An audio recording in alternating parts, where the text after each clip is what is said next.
Hello दोस्तों, स्वागत है आपका एक और नई क्लास में। तो फिलहाल कैसे हैं आप लोग? आई होप कि अच्छे ही होंगे। और इससे पहले वाली वीडियो आपने देखी होगी, नहीं देखी है तो ज़रूर देखिएगा। अगर आपको समझना है, हम बात कर रहे थे Indian tribes and races, Bharat की प्रजातियां और जनजातियां। इससे पहले हमारा एक पार्ट कंप्लीट हो चुका है जिसमें मैंने भारत की अलग अलग राज्यों में पाई जाने वाली जनजातियों के बारे में आपको बताया कि किन किन राज्यों में कौन कौन सी जनजातियां पाई जाती हैं। और आई होप कि आपको समझ में आया होगा, क्योंकि मैं इसीलिए आता हूँ कि ताकि आपको समझ में आए। और समझ में नहीं आ रहा है तो फिर मेरे आने और आपके बैठने का क्या मतलब। अगर आप मुझे अपना टाइम दे रहे हैं तो उस टाइम का फ़ायदा हो, है ना। फ़ायदा नहीं होगा तो भाई कोई नहीं रुकता, आजकल हर इंसान फ़ायदे के लिए ही आता है। मैं भी कहीं ना कहीं अपने फ़ायदे के लिए आया हूँ, आप भी कहीं ना कहीं अपने फ़ायदे के लिए आए। हर एक इंसान फ़ायदे के लिए आता है। फ़िलहाल तो मैं बता दूं आपको कि ये जो मैं आपको बता रहा हूँ, बहुत से बच्चे से पूछने लगते हैं कि सर ये किस एग्ज़ाम के लिए ज़रूरी है, एसएससी के लिए, यूपी पुलिस के लिए, या आपके other exam NDA, state PCS, है ना। तो मैं बता दूं, मैं मेरा टारगेट सिर्फ यूपीएससी को लेकर है। अब इसके अंडर में जितने भी एग्ज़ाम आते हैं उन सब के लिए ये वीडियो बहुत ही अच्छी है। अगर आप किसी भी एग्ज़ाम की तैयारी करें, क्योंकि यूपीएससी की कर रहे हैं तो उसके अंडर में तो छोटे छोटे एग्ज़ाम्स हैं, उनको तो आप ऐसे उड़ा देंगे, है ना। तो फिलहाल तो आप कोई भी किसी भी कॉम्पिटेटिव एग्ज़ाम की तैयारी कर रहे हैं, ये वीडियो हर एक एग्ज़ाम के लिए बेस्ट है अपने आप में। तो अगर आपको देखना है बेस्ट है कि नहीं है, तो पहले पूरी वीडियो देख लीजिएगा, फिर उसके बाद कोई भी क्वेश्चन बुक उठाइएगा और लगाने की कोशिश कीजिएगा। आई ये मैं अपना, जो मेरे अंदर का एक भरोसा भी है मुझे अपने आप पे, कि जो मैं बताऊंगा इससे बाहर बिल्कुल भी नहीं आएगा। तो फिलहाल कोशिश पूरी मेरी यही है कि इस बार आप लोगों का सिलेक्शन हो और आप इधर उधर ना भटकें, सीधा एक ही चैनल पे आएँ। और ज्योग्राफी से रिलेटेड और अदर भी सब्जेक्ट्स पे मैं काम कर रहा हूँ, वो भी आपके सामने लेके आऊँगा। तो चलिए ज़्यादा कुछ ना बोल के सीधा हम आते हैं अपने टॉपिक पे। देखिए, इससे पहले हमने भारत में अलग अलग जनजातियों के बारे में देखा कि किन किन राज्यों में कौन कौन सी जनजातियाँ पाई जाती हैं। अब हम कुछ इंपॉर्टेंट फैक्ट पर डिस्कस करेंगे जहाँ से ज़्यादातर क्वेश्चंस पूछे जाते हैं। और हर एक लाइन अपने आप में इंपॉर्टेंट है, आप प्लीज़ ज़रूर इसको नोट कर लीजिएगा। एक अच्छे नोट्स अगर आपके पास हैं तो कहीं ना कहीं आपकी तैयारी में धार है ना। तो चलिए शुरू करते हैं। तो सबसे पहला फैक्ट है कि 2011 की जनगणना के अनुसार भारत की कुल जनसंख्या का कितने परसेंट जनजातियां हैं। ये हमारा भारत है, और भारत की कुल जनसंख्या का कितना परसेंट जो है वो जनजातियां हैं। तो आपको पता होना चाहिए कि भारत की कुल जनसंख्या का 8.6% जो है वो जनजातियां हैं। बात करें हम कि हमारे पूरे भारत में सर्वाधिक जनजाति किस राज्य में पाई जाती है, तो आपको पता होना चाहिए कि सर्वाधिक जनसंख्या जो है जनजातियों की, वो सबसे ज़्यादा आपके मध्य प्रदेश में पाई जाती है ना। कितने परसेंट? 21%। उसके बाद आप देखेंगे महाराष्ट्र में, फिर उड़ीसा, राजस्थान और गुजरात। सिंपल सा है, कोई खास उतना भी टफ नहीं है, सिर्फ एक बार देखना है हम लोगों को कि कौन कौन से फैक्ट इंपॉर्टेंट हैं। और फिलहाल मैंने जितना भी ये लिखा हुआ है ये अपने आप में इंपॉर्टेंट ही है। मैंने सेलेक्टिव चीज़ें ली हैं कि ताकि आपको एक्स्ट्रा कुछ ना देखना पड़े या एक्स्ट्रा कुछ ऐड ना करना पड़े। तो आपको पता होना चाहिए कि सर्वाधिक जनसंख्या जो है वो किस राज्य में है? मध्य प्रदेश में। जनजातियों की सर्वाधिक जनसंख्या जो है मध्य प्रदेश सबसे ज़्यादा, फिर उसके बाद आपका महाराष्ट्र, महाराष्ट्र के बाद उड़ीसा, राजस्थान और गुजरात। अगर हम बात करें प्रतिशत की दर से, कि प्रतिशत की दर से सर्वाधिक जनसंख्या वाला जो है राज्य केंद्र शासित प्रदेश कौन सा है, तो अगर राज्य और केंद्र शासित प्रदेश को मिला के बात करें और प्रतिशत की दर से हम बात करें, तो सबसे ज़्यादा जो है लक्षद्वीप में जनजातियां हैं, 94.8%। फिर उसके बाद कौन सा है? तो मिजोरम, फिर नागालैंड, फिर मेघालय और अरुणाचल प्रदेश। देखिए, आजकल क्या हो रहा है कि हम सिर्फ ये पढ़ लेते हैं कि हाँ पहला राज्य कौन सा है। हमको सीरियल से पढ़ना है, क्योंकि अगर आपको सीरियल, अब आजकल कंपटीशन जो है वो इजी नहीं है, आप इतनी आसानी से क्रैक नहीं कर सकते। जो क्वेश्चन बना रहा है वो थोड़ा सा घुमाने की भी कोशिश करता है। तो आपको पता होना चाहिए कि पहला तो पता होना ही चाहिए, उसके साथ सेकंड नंबर और थर्ड नंबर, ये सीरियल आपको पता होना चाहिए, है ना। तो ये ज़रूर आप लोग पढ़ लीजिएगा। ताकि क्वेश्चंस आएँ तो आप समझदार हो, कर सकते हो।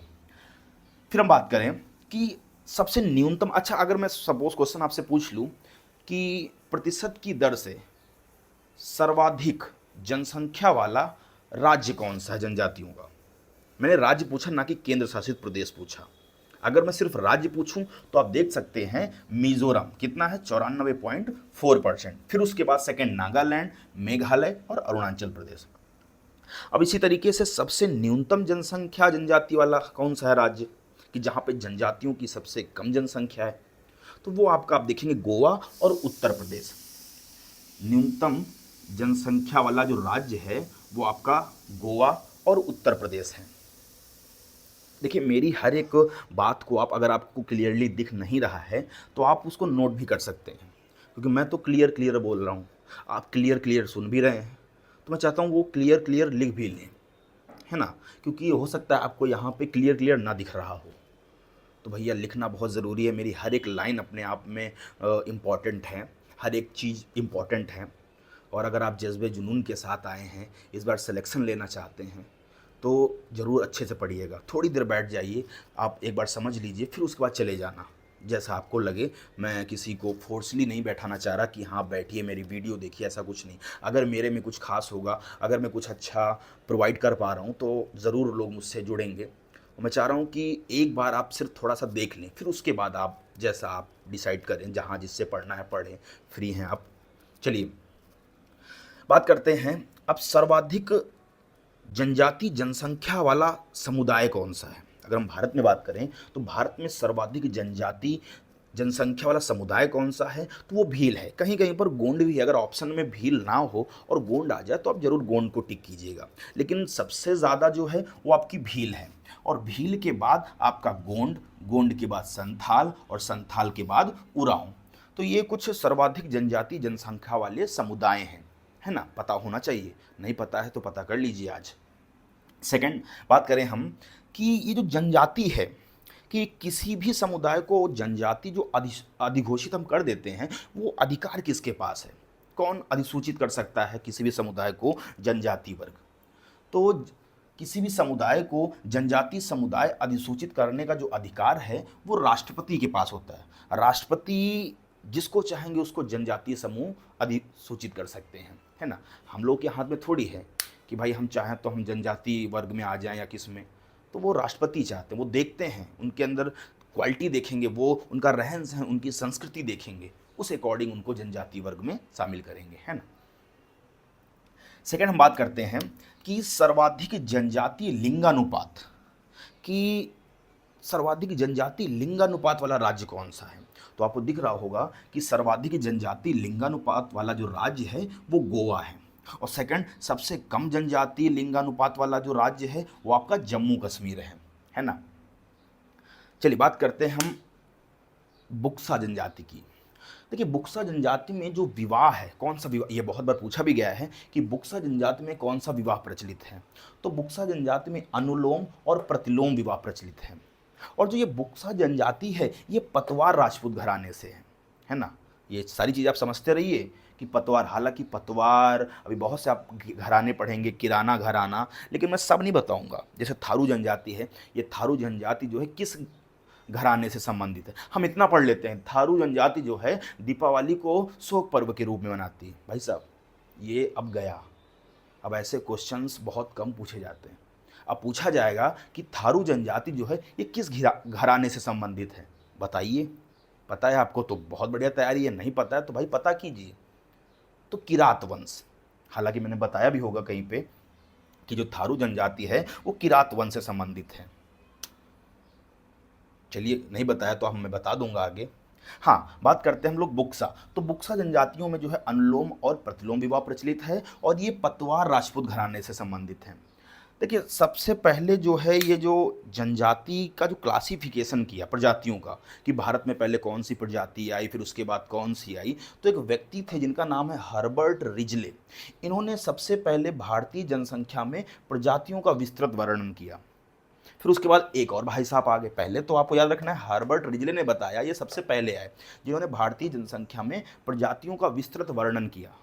फिर उसके बाद आपके आगे 1931 में जब एक जनगणना हुई उसकी रिपोर्ट पर आए डॉक्टर BS गुहा, इनका जो है प्रजाति वर्गीकरण सबसे सटीक माना जाता है, सबसे प्रमुख व सर्वमान्य है।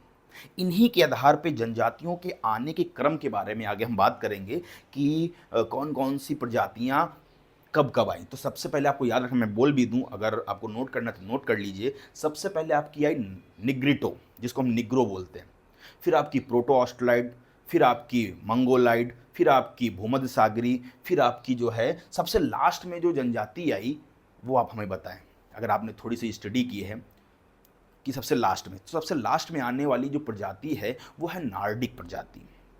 तो फिलहाल अभी उस पर मैं आऊँगा, पहले मैं कुछ इंपॉर्टेंट पॉइंट्स पे डिस्कस कर लूँ। तो 1931 की जनगणना रिपोर्ट पर डॉक्टर BS गुहा का प्रजाति वर्गीकरण सबसे प्रमुख व सर्वमान्य है। बात करें हम धुमकुरिया। धुमकुरिया क्या है?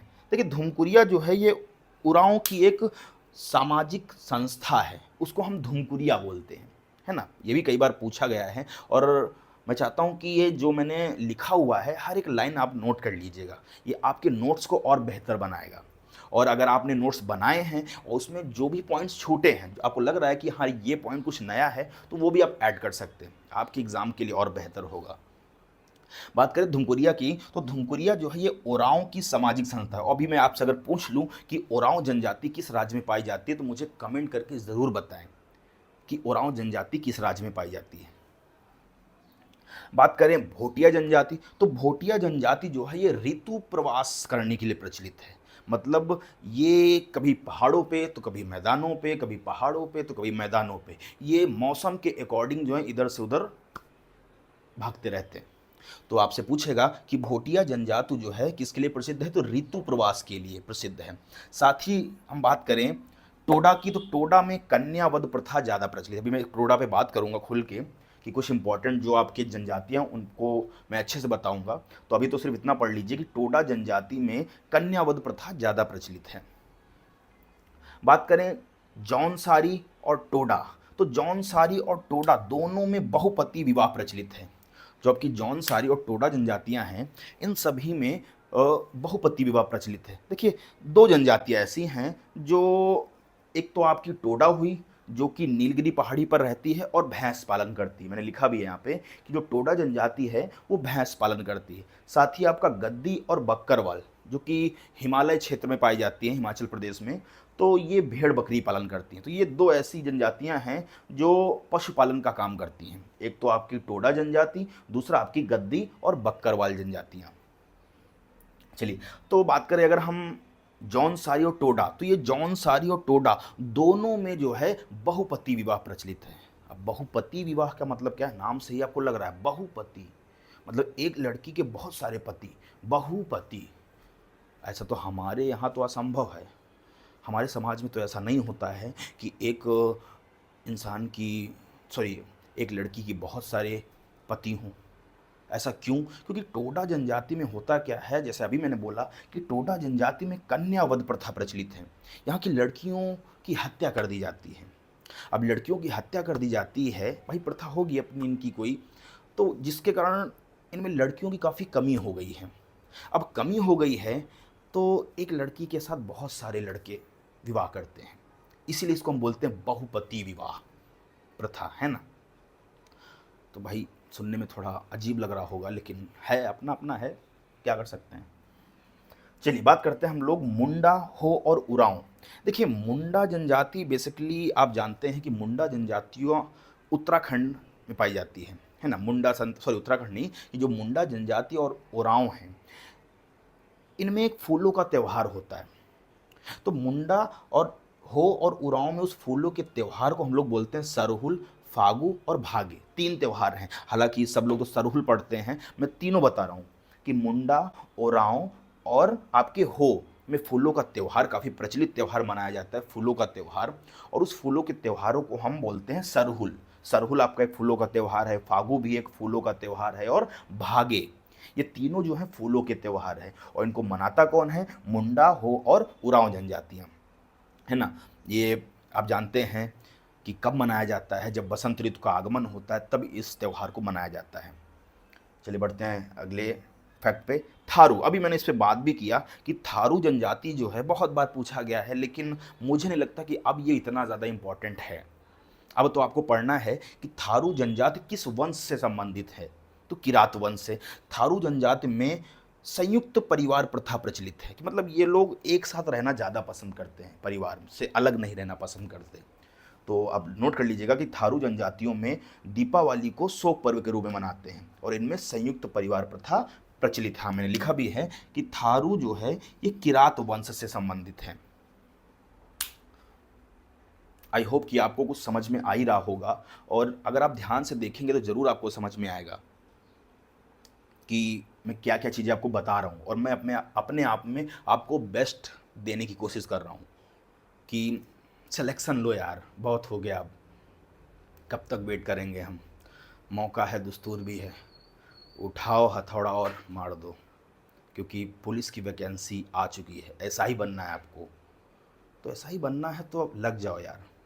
इससे अच्छा मौका मुझे नहीं लगता कि आपको मिलेगा, क्योंकि मंजिल आपके सामने है, बस आपको अपनी मंजिल को पाना है।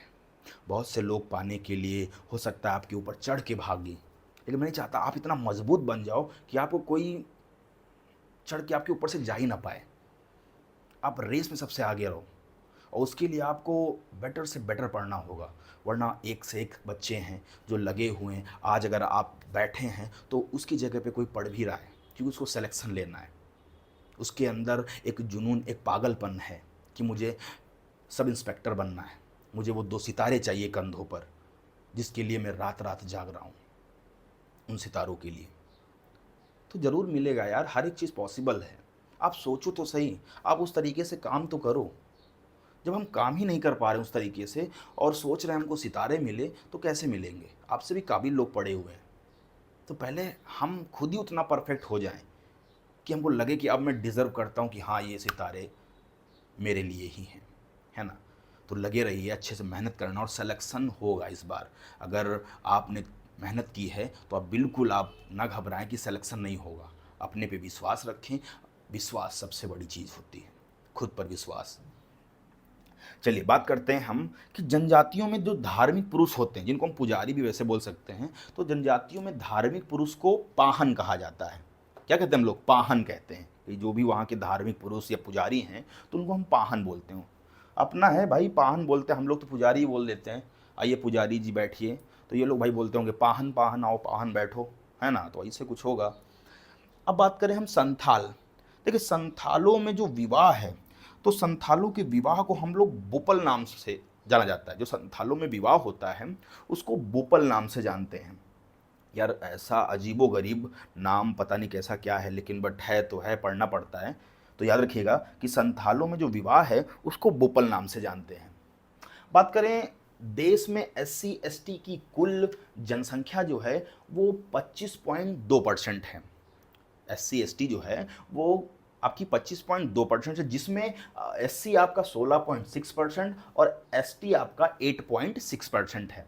अगर हम बात करें दादर और नागर हवेली दमन द्वीप में सर्वाधिक जो संख्या है वो ST की है। याद रखिएगा, आप जानते हैं दादर नागर हवेली और दमन द्वीप ये हमारे केंद्र शासित प्रदेश है, और यहाँ पर सबसे ज़्यादा जो जनसंख्या पाई जाती है वो ST की पाई जाती है। ये मैंने यहाँ पे एक पॉइंट और बता दिया आपको कि भारत की सबसे बड़ी जनजातियाँ, अगर आपसे पूछ ले कि भारत की सबसे बड़ी जनजातियाँ कौन सी हैं, तो आपको दिख रहा होगा भारत की सबसे बड़ी जनजाति एक तो भील। मैंने यहाँ भी बताया कि भारत की सबसे बड़ी जनजाति समुदाय कौन सा है? भील है, जो कि 38%। अब ये भील सबसे ज़्यादा कहाँ पाई जाती है, किस राज्य में? तो भील की जो सर्वाधिक संख्या है वो मध्य प्रदेश में पाई जाती है। फिर मध्य प्रदेश के बाद गुजरात, और गुजरात के बाद आंध्र प्रदेश। तो ये याद रखिएगा कि भील जो है सबसे ज़्यादा मध्य प्रदेश के बाद आपका गुजरात, और गुजरात के बाद आपका राजस्थान। कहाँ गया भैया हमारा राजस्थान? ये आपका राजस्थान। तो यहाँ पर आपकी भील जनजाति पाई जाती है। इसके साथ अगर हम बात करें कि जो बिरहोर और हो जनजातियाँ हैं, तो बिरहोर और हो जनजातियों में एक विवाह का तरीका प्रचलित है, उसको बोलते हैं अंडी और अपोरतीपी। क्या बोलते हैं? अंडी और अपोरतीपी। तो ये जो है बिरहोर और हो जनजातियों में प्रचलित है। अजीब है, लेकिन सब कुछ अजीब ही है भाई। हम पढ़ते नहीं हैं तो हमारे लिए सब कुछ अजीब ही लगता है कि यार ये कौन सा नाम आ रहा है, वो कौन सा नाम आ रहा है। तो जानो, जानोगे नहीं तो सीखोगे कैसे? सीखो और जानो। अब अगर हम बात करें एसटी की, तो एसटी का जो लिंगानुपात है वो 990 है। वर्तमान में 550 जनजातियां जो हैं ये एसटी में शामिल हैं। बात करें संविधान में 212 जो है जनजातियां एसटी घोषित की गई हैं, समझे ना? या लिख दिया यहाँ पे, संविधान में 212 जनजातियां एसटी घोषित की गई हैं। अब कुछ और भी आपसे पूछा गया है ये वैसे तो, कि नाच गाकर अपनी जीविका चलाने वाली जनजाति कौन सी है, जो नाच गाकर अपनी जीविका चलाती है? तो वो जनजाति आपकी है गरासिया। और गरासिया में बहुत ही अजीब नहीं बोलेंगे, अच्छा ही है। गरासिया में जो विवाह प्रचलित है उसमें मोर, बंधिया, पहरावना और ताड़ना, ये विवाह प्रचलित हैं। इनके विवाह के नाम है कि किस किस तरीके से विवाह जो मनाते हैं, तो उसका नाम है कि मोर, बंधिया, पहरावना और ताड़ना जैसे विवाह प्रचलित हैं। उत्तराखंड की बात करें तो उत्तराखंड में राजी और बनरौ जनजातियां पाई जाती हैं जो कि झूमिंग कृषि करती हैं। आप जानते हैं कि झूमिंग कृषि क्या होता है, कि खेतों को, पेड़ों को जला के उसकी राख में खेती करना, इसको हम झूमिंग कृषि कहते हैं। और झूमिंग कृषि वैसे बेसिकली पूर्वोत्तर भारत के राज्यों में जो है की जाती है ना? और आप कमेंट में बताइएगा पूर्वोत्तर भारत के 7 राज्य, है ना, जरूर बताइएगा, जिनको हम 7 बहनों का राज्य भी बोलते हैं। बात करें हम आंध्र प्रदेश और तेलंगाना, तो आंध्र प्रदेश और तेलंगाना की जो सबसे बड़ी जनजाति है वो है आपकी चेंचू जनजाति, जो कि आंध्र प्रदेश और तेलंगाना की सबसे बड़ी है। फिर एक और मैंने लिखा यहाँ पे खासी जनजाति, तो आप जानते हैं गारो, खासी, जयंतिया जो कि मेघालय की पहाड़ियाँ हैं, तो उसी के नाम पे जनजाति भी है खासी जनजाति। खासी जनजाति भी जो है जूमिंग कृषि प्रथा प्रचलित है वहाँ पे, है ना? तो फिलहाल तो मैंने कोशिश की है, मैंने सारा कुछ कवर करने का। और एक चीज़ और कि बिरहोर का मतलब समझ लीजिए, बिरहोर का मतलब होता है जंगल का आदमी, है ना, याद रखिएगा। तो बिरहोर का मतलब है जंगल का आदमी। अब हम कुछ एक्स्ट्रा और फैक्ट के बारे में डिस्कस करेंगे, अगर आपने नोट नहीं किया तो ज़रूर नोट कर लें।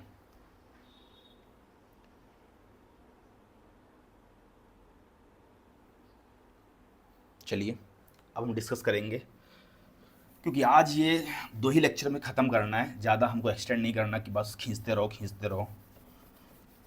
कम हो लेकिन सॉलिड हो, उतना पढ़ो जितना आपके काम आए। बकवास पढ़ने का क्या मतलब कि हम पढ़ते रहें लेकिन एग्ज़ाम में कुछ आए ही ना। तो हम भाई साहब मेहनत हम किस डायरेक्शन में कर रहे हैं, फिर तो गलत ही है ना।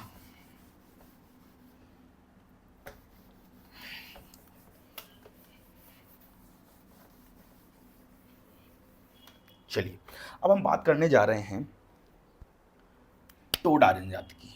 कुछ प्रमुख जनजातियां हैं उनके बारे में हम डिस्कस करेंगे। तो सबसे पहले टोडा जनजाति की बात करें तो ये जो टोडा जनजाति है, देखिए इसके अलावा 2 जनजातियां हैं जो नीलगिरी पहाड़ी पर, मैंने आपको बताया भी था कि टोडा के अलावा और कौन सी जनजाति है जो नीलगिरी पहाड़ी पर रहती है। तो जो टोडा जनजाति है, सबसे पहले तो आपको पता होना चाहिए ये नीलगिरी पहाड़ी पर रहती है।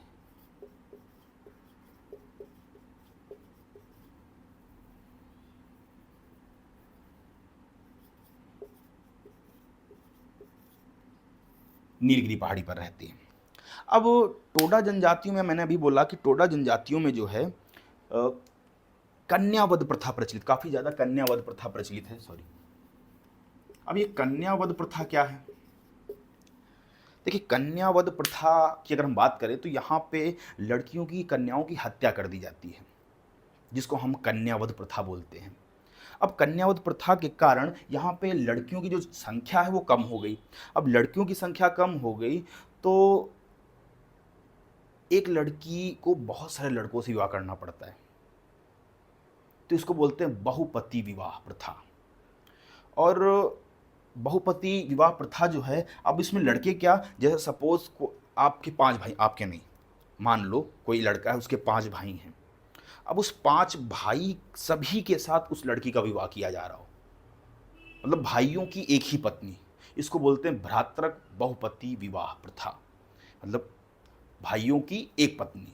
तो ये भी आप याद रखिएगा कि टोडा जनजाति में भ्रातृक बहुपति विवाह प्रथा प्रचलित है।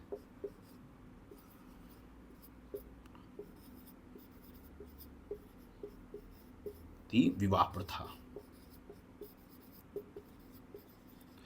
अब बात करें अगर हम, तो जो टोडा है और नीलगिरी की नायर जनजाति, टोडा और नीलगिरी की जो नायर जनजाति है, हाँ बिल्कुल तमिलनाडु में रहती, बिल्कुल आपको पता होना चाहिए कि तमिलनाडु के टोडा और केरल की जो नायर जनजाति है, इन दोनों में जो है भ्रातृक बहुपति विवाह ज़्यादा प्रचलित है। तो ये आप जरूर नोट कर लीजिएगा, है ना। चलिए बढ़ते हैं अगले पॉइंट पे। देखिए अब ये भैंस पालन करती हैं, अभी मैंने आपको बताया भी कि जो टोडा जनजाति हैं भैंस पालन करती हैं। तो इनके भैंस पालन में जो स्त्रियां होती हैं, तो इनकी स्त्रियों को दुग्धशाला में नहीं जाने दिया जाता। क्यों नहीं जाने दिया जाता वो तो मुझे भी नहीं पता, लेकिन स्त्रियों का जाना वर्जित है ना। तो ये भी कुछ पॉइंट्स हैं जो काफ़ी इंपॉर्टेंट्स हैं, इन पॉइंट्स को भी आप आगे नोट कर लीजिएगा। बढ़ते हैं दूसरी जनजाति के बारे में। और टोडा जनजाति कहाँ पाई जाती है, आप अगर इतना पढ़ने के बाद भी अगर आपको ये नहीं पता है टोडा जनजाति कहाँ पाई जाती है, तो भाई साहब आप कांस्टेबल बन जाए पहले, क्योंकि एसआई के लिए लेवल बढ़ाना पड़ेगा। अब बात करते हैं गोंड जनजाति। ये भारत की दूसरी सबसे बड़ी जनजाति है और ये 13 मिलियन पाई जाती है, 13 मिलियन की जनसंख्या है। अब बात करें हम गोंड जनजाति, ये पाई कहाँ जाती है, तो आप देख सकते हैं कि गोंड उत्तर भारत के या मध्य भारत के क्षेत्रों में पाई जाती है। जो भी आपके, जैसे आपका उत्तर प्रदेश हुआ, छत्तीसगढ़ हुआ, आपका मध्य प्रदेश हुआ, है ना, तो ये गोंड जनजातियाँ पाई जाती हैं। अब गोंड जनजातियों में आपको लिखना क्या है, कुछ पॉइंट्स मैं बोल रहा हूँ वो भी नोट कर लीजिए। कि सबसे पहले तो गोंड जनजाति जो है वो पूरे मध्य भारत में फैली है, पूरे भारत में फैली हुई है। और ये मध्य भारत, ये पूरा मत बोलना कि साउथ में तो नहीं है, ये आपके मध्य भारत में फैली है।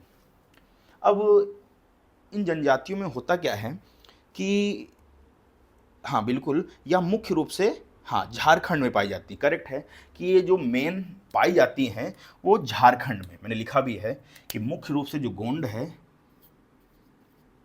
वो झारखंड में पाई जाती है ना जी। तो ये भी आप नोट कर लीजिए कि मुख्य रूप से जो गोंड है वो झारखंड में पाई जाती है।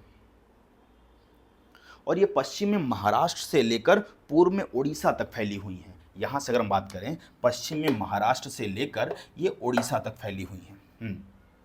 अब जो गोंड हैं इनमें भी एक प्रथा प्रचलित, जिसको हम दही खेती बोलते हैं, दहिया खेती। अब ये दहिया खेती क्या होता है, जैसे झूमिंग होती है वैसे ही उसको हम दहिया बोलते हैं। दहिया का मतलब होता है पर्टिकुलर क्षेत्र में पौधों को जला के उनकी राख में खेती करना, उसको हम दहिया खेती बोलते हैं। तो जो गोंड जनजातियां हैं इनमें दहिया खेती काफ़ी ज़्यादा प्रसिद्ध है।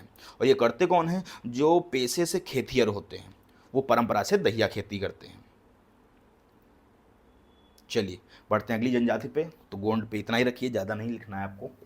आते हैं संथाल।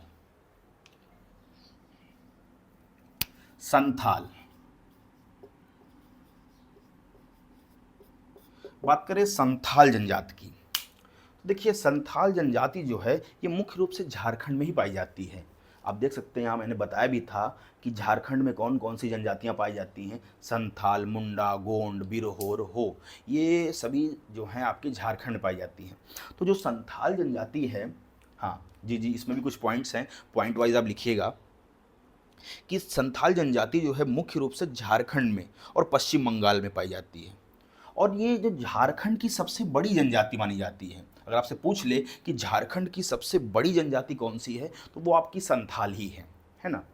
तो पश्चिम बंगाल और आपकी झारखंड में पाई जाती है जी। दूसरा पॉइंट लिखिए,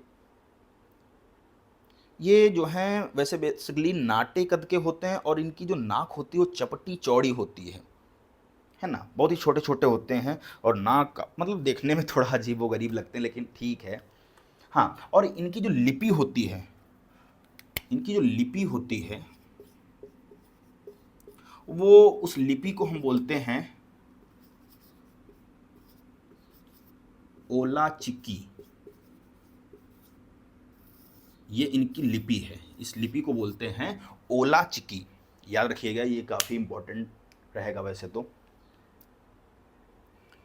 और अभी मैंने बताया भी कि संथालों में जो विवाह प्रचलित है उस विवाह को हम किस नाम से जानते हैं, तो वो आपका है विपुल, विपुल नाम से जाना जाता है। तो संथालों में ये कुछ पॉइंट्स आप ऐड कर लें। चलिए बढ़ते हैं आगे। अच्छा, अगर मैं क्वेश्चन पूछूं आपसे तो बताइएगा कि जो नागा जनजाति है, नागा जनजाति में वो जो शौर्य प्रदर्शन करते हैं उनमें एक माला पहनाई जाती है, वो उसका नाम क्या है? कौन सी माला पहनकर वो शौर्य प्रदर्शन करते हैं?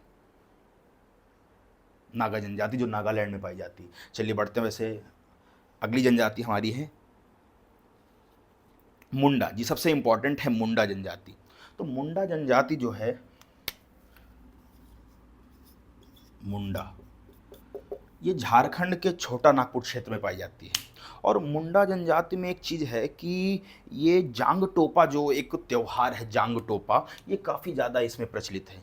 जांग टोपा का मतलब होता है कि ये जो जनजातियां हैं अपनी जो कई सारी पीढ़ियां हैं, उन पीढ़ियों की जो हड्डियां हैं उनको इकट्ठा करते हैं, और तब तक इकट्ठा करते हैं जब तक ये त्यौहार ना हो जाए, है ना। उनकी कब्रिस्तान में जाके वो हड्डियों को इकट्ठा करते हैं, तो उसको हम बोलते हैं जांग टोपा।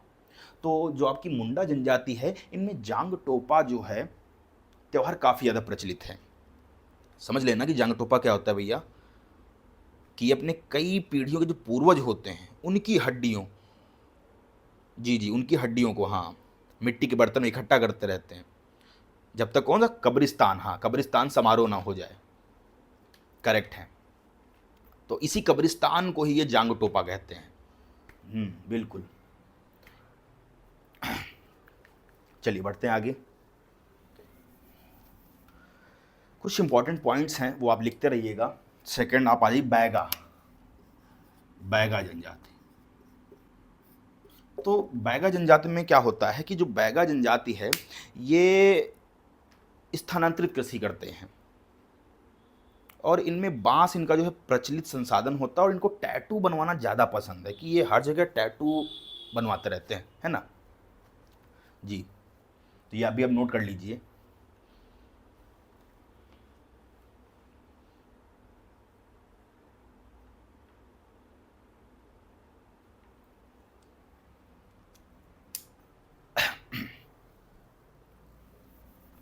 अब जनजातियों में जो विवाह का तरीका होता है कि सबसे ज़्यादा प्रचलित और सबसे पवित्र तरीका कौन सा होता है, तो जनजातियों में जो सबसे ज़्यादा पवित्र तरीका माना जाता है वो माना जाता है क्रय विवाह, है ना। कि जनजातियों में विवाह का जो सबसे पवित्र तरीका होता है वो है क्रय विवाह जी। नोट करते रहिएगा सारी चीज़ें। अब बात करते हैं हम जो मैंने अभी बताया कि डॉक्टर बी एस गुहा के आधार पे भारत में आने वाली प्रजातियों का क्रम। देखिए, प्रजाति तो आप सभी जानते हैं कि प्रजाति क्या होता है, मैंने इससे पहले वाली क्लास में आपको बताया भी। तो आज मैं बताऊंगा कि भारत में आने वाली प्रजातियों का क्रम। भारत में आने वाली प्रजातियों का क्रम।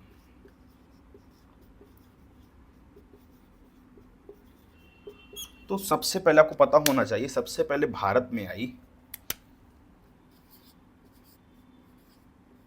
निग्रो, निग्रो प्रजाति। देखिए, निग्रो प्रजाति जो है ये कहाँ, ये भी आपसे पूछ सकता है कि निग्रो प्रजाति पाई कहाँ जाती है। निग्रो हुआ, प्रोटो ऑस्ट्रेलाइड हुआ, भूमध्य सागरी हुआ, मंगोलाइड हुआ, नार्डिक हुआ, तो ये सभी भारत में आने वाली कुछ प्रजातियां हैं कुछ प्रजातियां हैं। अब निग्रो प्रजाति भारत में पाई कहाँ जाती है, तो आप जानते हैं निग्रो प्रजाति जो आपका केरल, और केरल के जो आपके जो अंडमान निकोबार द्वीप है वहाँ पे पाई जाती है। केरल और अंडमान निकोबार, जैसे मैं कुछ एग्जाम्पल की बात करूं तो आपका जारवा, ओंजे, शैम्पेन जैसी जनजातियां ये निग्रो प्रजाति की हैं। सेकंड अगर हम बात करें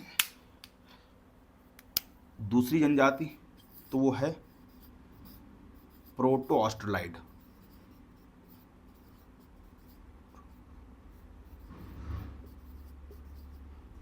और प्रोटो ऑस्ट्रेलाइड, और ये एक और है भूमध्य सागरी।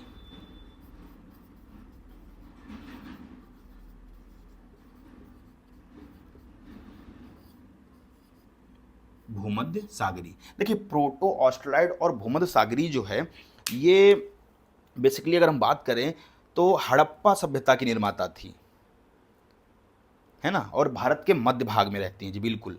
और प्रोटो ऑस्ट्रेलाइड आपको पता होना चाहिए ये भारत के मध्य भाग में। अब मध्य भाग में कौन कौन, भील आपका है, संथाल आपका है ना, गोंड आपका है, तो ये मध्य भारत में रहती हैं। मुंडा, संथाल, गोंड, भील, ये सभी प्रजातियां जो हैं ये आपकी प्रोटो ऑस्ट्रेलाइड की जो है वाहक हैं, नोट कर लीजिए।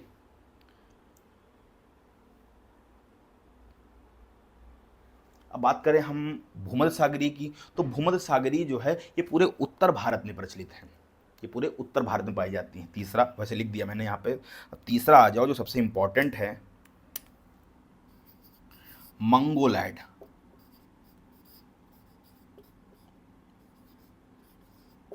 तो जो मंगोलैड है वो मंगोलैड आपके उत्तर पूर्वी भारत के राज्यों में पाई जाती हैं। अब उत्तर पूर्वी भारत में और उत्तर पूर्वी के साथ साथ दक्षिण एशियाई देश भी आते हैं। दक्षिण पूर्वी एशियाई देश जैसे आपका वियतनाम, कंबोडिया, आपका सिंगापुर, मलेशिया, ये सभी आपका दक्षिण पूर्वी एशियाई देश हैं। और दक्षिण पूर्वी और उत्तर पूर्वी भारत में जो है आपकी मंगोलाइट प्रजाति पाई जाती है। तो ये भी आप नोट कर लीजिएगा कि जो मंगोलाइट प्रजाति है वो पूर्वोत्तर भारत और दक्षिण पूर्वी एशिया के देशों में जैसे Thailand, Cambodia, Vietnam, Bangkok, Singapore, Vietnam, ये सब में पाई जाती हैं।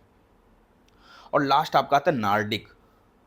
नार्डिक जो है ये पश्चिमोत्तर भारत में पाई जाती है। चौथा है आपका नार्डिक। तो जो नार्डिक है ये आपके पश्चिमोत्तर भारत में पाई जाती है। तो आई होप कि आपको ये क्लास अच्छी लगी होगी। मैंने कोशिश की है कि सारी जनजातियाँ और प्रजातियों को अच्छे से बता दिया है। अब मुझे नहीं लगता कि आपको कोई डाउट होना चाहिए, वैसे डाउट तो नहीं होना चाहिए। तो कोशिश करते हैं कि हम ऐसी आपको क्लास देते रहें। अगर आपको मेरी क्लास अच्छी लगी हो तो लाइक करें, सब्सक्राइब करें और शेयर तो ज़रूर करें अगर आपको अच्छी लगी है तब। फिलहाल मैं कोशिश कर रहा हूँ कि और अच्छे से आपको मैं समझाऊँ, अच्छे से अच्छा कंटेंट दूँ ताकि आप एग्ज़ाम को अच्छे से क्रैक कर सकें, है ना। तो चलिए आज की क्लास यहीं तक रखते हैं। और ये हमारा सेकंड पार्ट था जो कि कंप्लीट हो चुका है। अब इसके बाद अगले वाले टॉपिक पे हम डिस्कस करेंगे भारत के बंदरगाह, कि भारत में कौन कौन से प्रचलित बंदरगाह हैं। तो चलिए, thank you so much, tata bye bye, have a nice day.